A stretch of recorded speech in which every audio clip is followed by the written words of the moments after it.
We start by launching the GemStone app, updating the list of available versions, downloading 3104, and that will automatically unzip it and install it locally.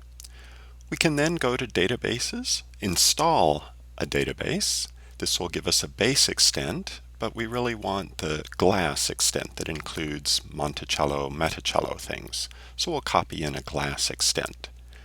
We can set the cache size for 250 meg, set our login configuration so that when we do a topaz, we'll have 150 meg temp obj space. We start the database, and then we can open a topaz session on it. This will log in. We'll then copy in some commands. First, we'll have a command that goes to configuration of Meticello and loads the Seaside 3.0 group. If this has been done before, then it may happen a little more quickly. We'll then load the configuration of Magritte. When that's loaded, we can go and say load the stable version of the configuration.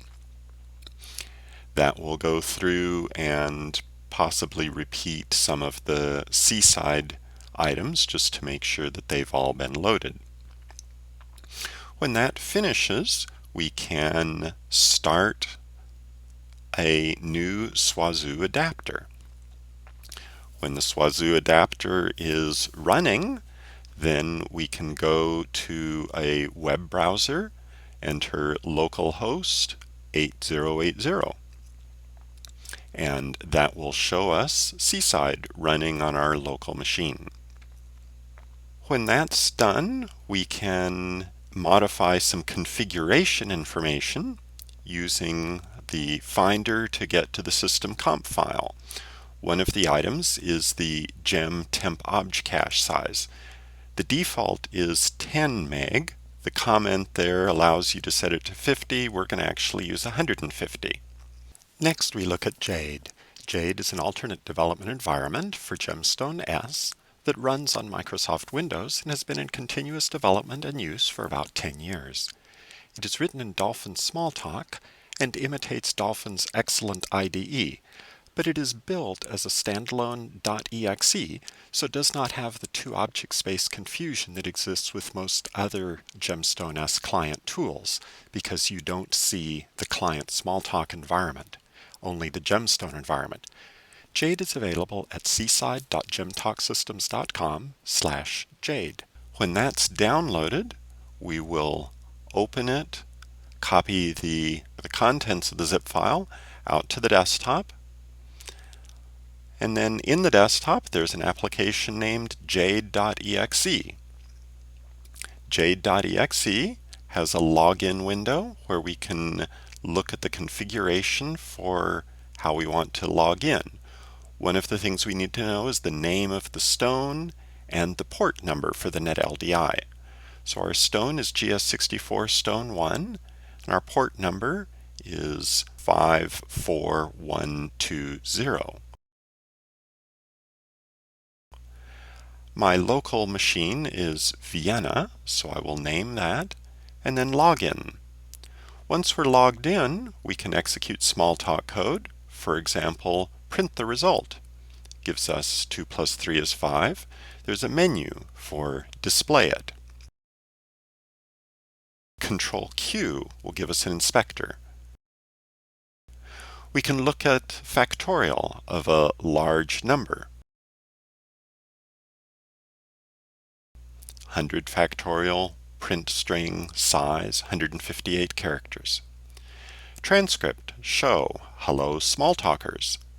And then we can execute that and go look at the transcript window and see that that's shown up.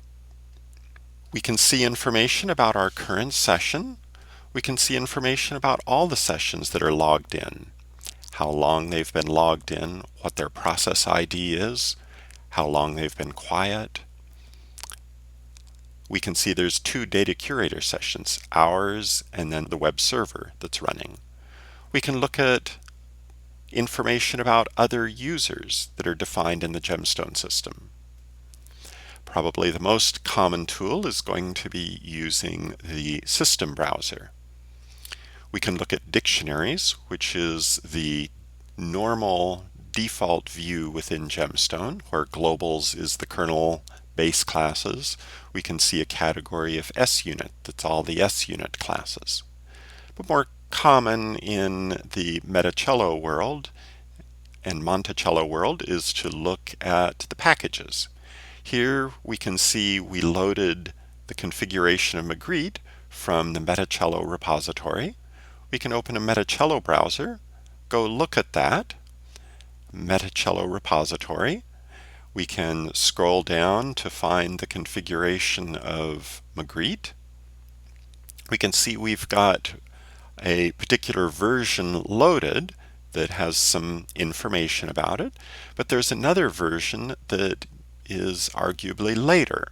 We can select that version and compare it to what we currently have loaded. We can look through, see some of the differences in these two versions. So we have on the left one version, on the right a different version that has some new methods and some changes. Returning to the browser, we can view the hierarchy and see the superclass. We can go to look at instance methods. We can look at class methods. For example, bootstrap package.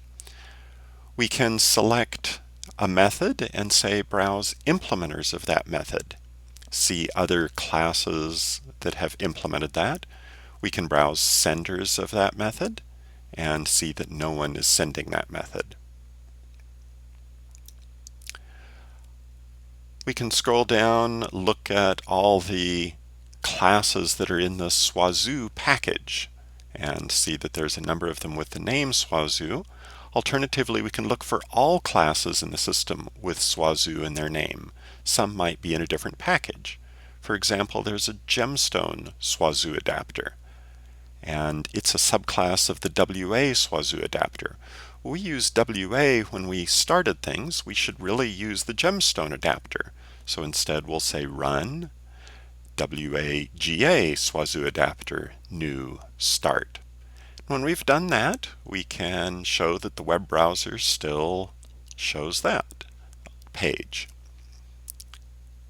We can see variables, methods that are using a particular, referencing a particular variable. So here's 5 methods that reference the site variable.